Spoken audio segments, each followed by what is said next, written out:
Hello learners, study with Prachi में आपका स्वागत है। आज हम देखने वाले हैं एनसीईआरटी क्लास 6 हिस्ट्री का चैप्टर नंबर 7 जिसका नाम है राज्य से साम्राज्य।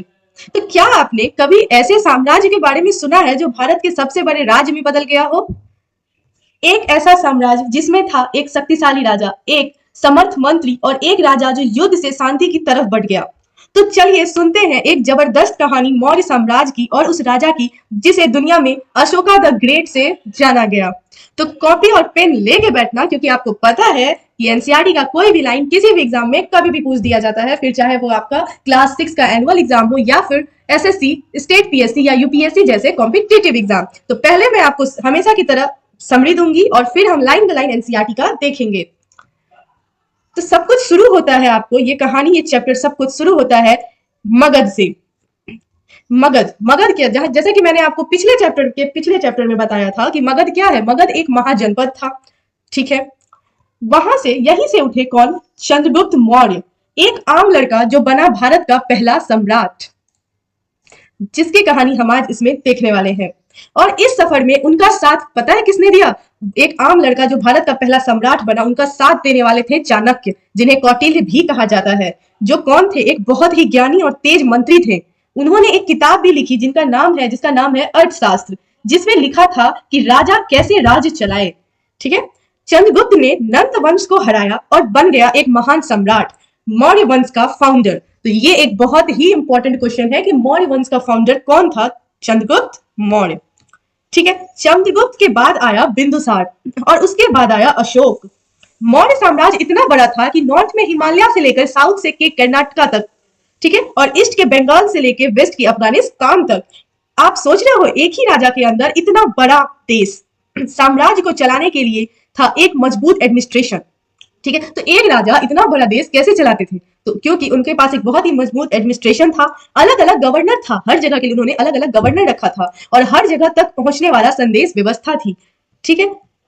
अब देखते हैं कि इसके बारे में एनसीईआरटी, ये तो मैंने आपको समरी दिया जो मैं जानती थी। अब हम देखेंगे कि एनसीईआरटी हमें क्या बताता है इसके बारे में, ठीक है। हम जिन शेरों के चित्र रुपयों पैसों पर देखते हैं उनका एक लंबा इतिहास है। ये जो आप देख रहे हो ना, ये शेर जिसका 3 चेहरा आपको 3 का दिखाई दे रहा है और एक पीछे है, इसमें टोटल 4 शेर है, एक पीछे है जो आपको नहीं दिख रहा है। तो ये हमें सिक्कों के ऊपर दिखने को मिलता है ना, तो इसका एक बहुत ही लंबा इतिहास है। उन्हें पत्थरों को काट कर बनाया गया है और फिर उन्हें सारनाथ में एक विशाल स्तंभ पर स्थापित किया गया था, ठीक है।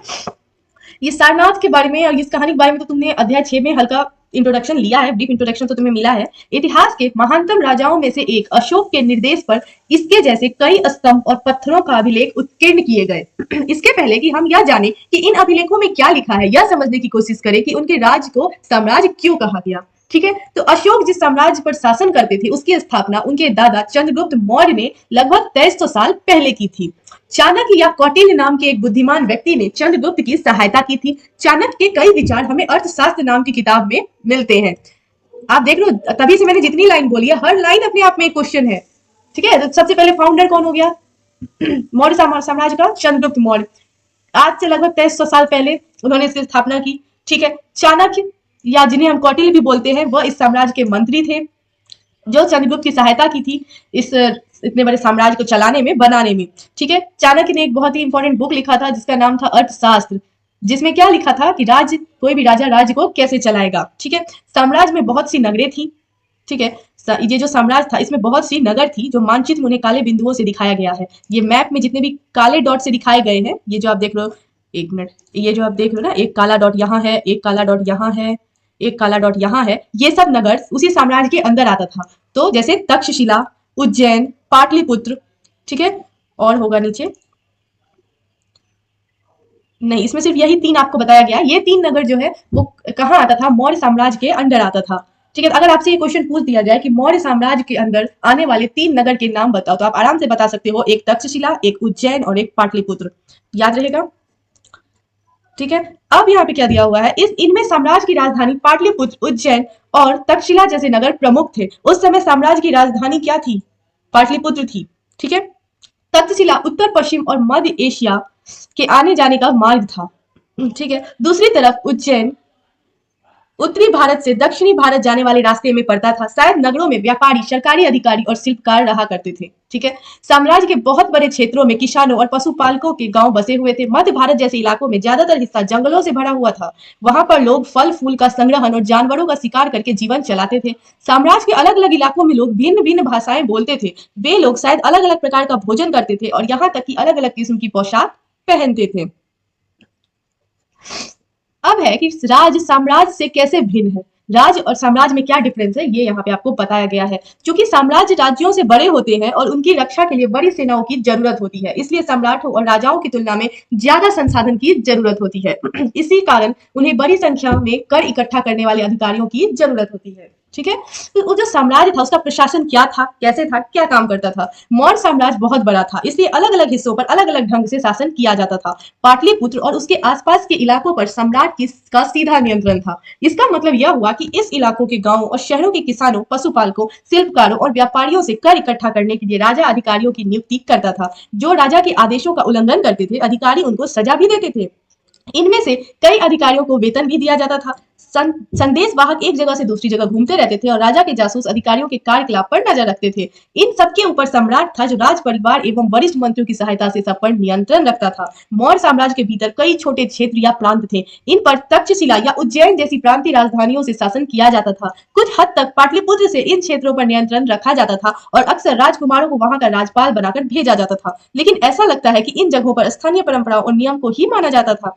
प्रादेशिक केंद्रों के बीच विस्तृत क्षेत्र थे। इनके इलाकों में मौर्य शासक सिर्फ मार्गों और नदियों पर नियंत्रण रखने की कोशिश करते थे, जो कि आवागमन के लिए महत्वपूर्ण थे। यहाँ से उन्हें जो भी संसाधन कर और भेंट के रूप में मिलते थे, उसे इकट्ठा किया जाता था। उदाहरण के लिए अर्थशास्त्र में यह लिखा गया है कि उत्तर पश्चिम कंबल के लिए और दक्षिण भारत सोने और कीमती पत्थर के लिए प्रसिद्ध था। ठीक है। ये बहुत बहुत इंपॉर्टेंट क्वेश्चन है कि चाणक्य के द्वारा लिखा गया अर्थशास्त्र में कम्बल और सोने के लिए कौन सी जगह प्रसिद्ध थी। तो ये रहा, आपको ये नोट करना है कि उत्तर पश्चिम कम्बल के लिए और दक्षिण भारत सोने और कीमती पत्थरों के लिए प्रसिद्ध था। ठीक है। संभव है कि संसाधन नजराने के रूप में इकट्ठित किए जाते थे और अंत में जंगल वाले इलाके आते थे। वहां रहने वाले लोग काफी हद तक स्वतंत्र थे। उनसे यह उम्मीद की जाती थी कि वे मौर्य पदाधिकारियों को हाथी, लकड़ी, मधु और मोम जैसी चीजें ला कर दे। ठीक है। अब है राजधानी में सम्राट। मेगास्थनीज चंद्रगुप्त के दरबार में पश्चिम एशिया के यूनानी राजा सेल्यूकस निकेटर का राजदूत था। ठीक है। तो ये मेगास्थनीज कौन था? चंद्रगुप्त के दरबार में पश्चिम एशिया के यूनानी राजा सेल्यूकस निकेटर का राजदूत था। उन्होंने जो भी देखा उसका कुछ विवरण किया है। देखते हैं उन्होंने क्या विवरण दिया है। यहाँ हम उसके विवरण का एक अंश दे रहे हैं। सम्राट का जनता के सामने आने के अवसरों पर शोभा यात्रा के रूप में जश्न मनाया जाता था। ठीक है। राजधानी में जो सम्राट हुए करते थे उनके बारे में इन्होंने कुछ विवरण दिया है। ठीक है। तो क्या करते थे, जनता के सामने आने के अवसरों पर शोभा यात्रा के रूप में जश्न मनाया जाता था। उन्हें एक सोने की पालकी में ले जाया जाता था। उनके अंगरक्षक सोने और चांदी से अलंकृत हाथियों पर सवार होते थे। कुछ अंगरक्षक पेड़ों को लेकर चलते थे। इन पेड़ों पर प्रशिक्षित तोतों का एक झुंड रहता था, जो सम्राट के सिर के चारों तरफ चक्कर लगाता रहता था। राजा सामान्यतः हथियार बंद महिलाओं से घिरे होते थे। वह हमेशा इस बात से डरे रहते थे कि कहीं कोई उनकी हत्या करने की कोशिश ना करे। उनके खाना खाने के पहले खास नौकर उनके खाने को चखते थे। वे लगातार 2 रात एक ही कमरे में नहीं सोते थे। ये उनकी सुरक्षा व्यवस्था के बारे में इन्होंने बताया, किसने? मेगास्थनीज ने, कि किस तरह से उनकी सुरक्षा व्यवस्था थी। अब जानते हैं पाटलिपुत्र, जो आज पटना में है, आधुनिक पटना के बारे में। यह एक विशाल और खूबसूरत नगर है। यह एक विशाल प्राचीर से घिरा है, जिसमें 570 बुर्ज और 64 द्वार है। 2 और 3 मंजिल वाले घर लकड़ी और कच्ची ईंट से बने हैं। राजा का महल भी काठ से बना है, जिसे पत्थर की नक्काशी से अलंकृत किया गया है। यह चारों तरफ से उद्यानों और चिड़ियों के लिए बने बसेरों से घिरा हुआ है। ठीक है। और यहाँ पे खत्म होता है हमारा ये, और यहाँ से स्टार्ट होता है हमारा अशोक की कहानी। ठीक है। मतलब अशोक जो राजा थे, अशोक द ग्रेट की कहानी। पहले मैं आपको थोड़ा सा समरी देती हूँ, फिर हम लाइन बाय लाइन एनसीईआरटी को देखेंगे। अशोक एक शक्तिशाली योद्धा थे। उन्होंने कलिंग पर युद्ध किया, लेकिन इस युद्ध में हजारों लोग मरे और अशोक का दिल कांप गया। युद्ध के बाद उन्होंने कहा, अब नहीं, अब मैं हिंसा नहीं करूंगा, अब मैं बौद्ध बनूंगा और शांति फैलाऊंगा। और इस प्रकार अशोक क्या बन गया? अशोक महान, अशोका द ग्रेट बन गया। उन्होंने बौद्ध धर्म अपनाया और शांति दिया और अहिंसा का संदेश भी दिया। ठीक है। अशोका ने अपने संदेश पत्थरों और स्तंभों पर लिखवाए थे, जिन्हें हम शिलालेख कहते हैं। ठीक है। इंग्लिश में शिलालेख को इंस्क्रिप्शन बोला जाता है। यह लिख गए थे प्राकृत भाषा में ताकि आम लोग भी इसे समझ सके। तो उनमें क्या लिखा होता था, तो उनमें अशोक ने क्या लिखवाया था? अशोक ने लिखवाया था कि अपने माँ बाप की सेवा करो, जीव जंतुओं को दुख मत दो, सत्य और दया का पालन करो। ये संदेश राज राज घूम कर लोगों तक पहुंचाए जाते थे धम्म महामात्र के जरिए। ठीक है, अब ये तो जो मुझे पता था मैंने आपको बताया, एक समरी दिया। अब देखते हैं कि एनसीईआरटी हमें क्या बताता है। अशोक मौर्य वंश के सबसे प्रसिद्ध शासक थे। वह ऐसे पहले शासक थे जिन्होंने अभिलेखों द्वारा जनता तक अपने संदेश पहुंचाने की कोशिश की। अशोक के ज्यादातर अभिलेख प्राकृत भाषा और ब्राह्मी लिपि में है। ठीक है, अशोक का कलिंग युद्ध। कलिंग तटवर्ती उड़ीसा का प्राचीन नाम है। अशोक ने कलिंग को जीतने के लिए एक युद्ध लड़ा, लेकिन युद्ध जनित हिंसा और खून खराबा देखकर उन्हें युद्ध से वितृष्णा हो गई। उन्होंने निर्णय लिया कि वे भविष्य में कभी युद्ध नहीं करेंगे। ठीक है, कलिंग युद्ध का वर्णन करता हुआ अशोक का अभिलेख। अशोक के अभिलेख किस तरह से कलिंग युद्ध का वर्णन करता है, देखते हैं। अपने एक अभिलेख में अशोक ने यह बात कही, राजा बनने के 8 साल बाद मैंने कलिंग विजय की। लगभग 1.5 लाख लोग बंदी बना लिए गए, 1 लाख से भी ज्यादा लोग मारे गए। इस पे मुझे अपार दुख हुआ। क्यों? जब किसी स्वतंत्र देश को जीता जाता है तो लाखों लोग मारे जाते हैं और बहुत सारे बंदी बनाए जाते हैं।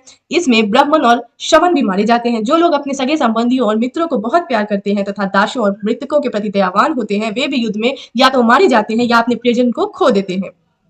इसलिए मुझे पश्चाताप हो रहा है। अब मैं धर्म पालन करके एवं दूसरों की इसकी शिक्षा देने का निश्चय किया है। मैं मानता हूं कि धर्म के माध्यम से लोगों का दिल जीतना बलपूर्वक विजय पाने से ज्यादा अच्छा है। मैं यह अभिलेख भविष्य के लिए एक संदेश के रूप में इसलिए उत्कीर्ण कर रहा हूं कि मेरे बाद मेरे बेटे और उसके बाद मेरे पोते भी युद्ध ना करें।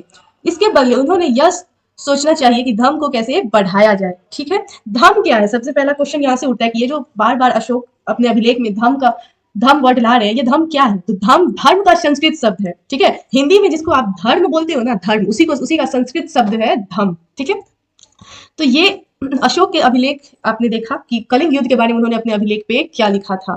ठीक है, तो अशोक का धर्म क्या था, मतलब अशोक का धर्म क्या कहता था वो देखते हैं। अशोक के धर्म में किसी देवता की पूजा अथवा किसी कर्मकांड की आवश्यकता नहीं थी। उन्हें लगता था कि जैसे पिता अपने बच्चों को अच्छे व्यवहार की शिक्षा देते हैं, वैसे ही यह उनका कर्तव्य था कि अपनी प्रजा को निर्देश दे। वे बुद्ध के उपदेशों से भी प्रेरित हुए थे। ऐसी कई समस्याएं थी जिनके लिए उनमें संवेदना थी। उनके साम्राज्य में अलग अलग धर्मों को मानने वाले लोग थे और इससे कई बार टकराव पैदा हो जाता था। जानवरों की बलि चढ़ाई जाती थी, दासों और नौकरों के साथ क्रूर व्यवहार किया जाता था। इसके अलावा परिवार में व पड़ोसियों के बीच भी झगड़े होते रहते थे। अशोक ने यह महसूस किया कि इन समस्याओं का निदान उनका कर्तव्य है, इसलिए उन्होंने धम्म महामात्र नाम के अधिकारियों की नियुक्ति की, जो जगह जगह जाकर धम्म की शिक्षा देते थे। ये बहुत इंपॉर्टेंट क्वेश्चन है कि अशोक ने जो अधिकारियों की नियुक्ति दी थी धम्म की शिक्षा देने के लिए, उनका नाम उन्होंने क्या रखा? उनका नाम रखा धम्म महामात्र। ठीक है, ये इंपॉर्टेंट क्वेश्चन है। इसके अतिरिक्त अशोक ने अपने संदेश कई स्थानों पर शिलाओं और स्तंभों पर खुदवा दिए। अधिकारियों को यह निर्देश दिया गया कि वे राजा के संदेश को उन लोगों तक पढ़कर सुनाए जो खुद पढ़ नहीं सकते थे। अशोक ने धर्म के विचार को प्रसारित करने के लिए सीरिया, मिस्र, ग्रीस में दूत भेजे।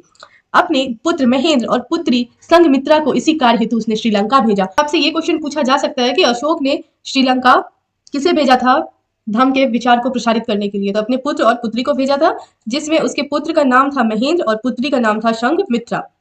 ठीक है, उन्होंने सड़कें बनवाई, कुएं खुदवाए और विश्राम गृह बनवाए। इसके अतिरिक्त उन्होंने मनुष्य और जानवर की चिकित्सा की भी व्यवस्था की।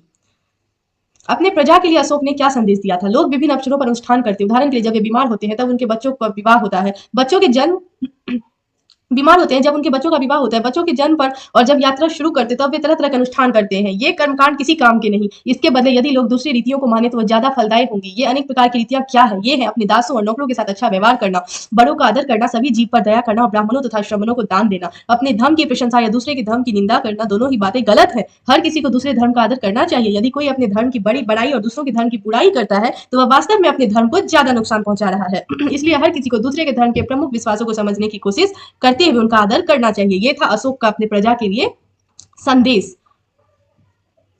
तो लर्नर्स, इस कहानी में हमने क्या देखा? इस कहानी में हमने देखा कि चंद्रगुप्त ने साम्राज्य बनाया, चाणक्य ने नीति सिखाया और अशोक ने युद्ध छोड़कर शांति का रास्ता अपनाया। ये था भारत का पहला बड़ा साम्राज्य जहां सिर्फ राज नहीं, सोच भी बदली थी।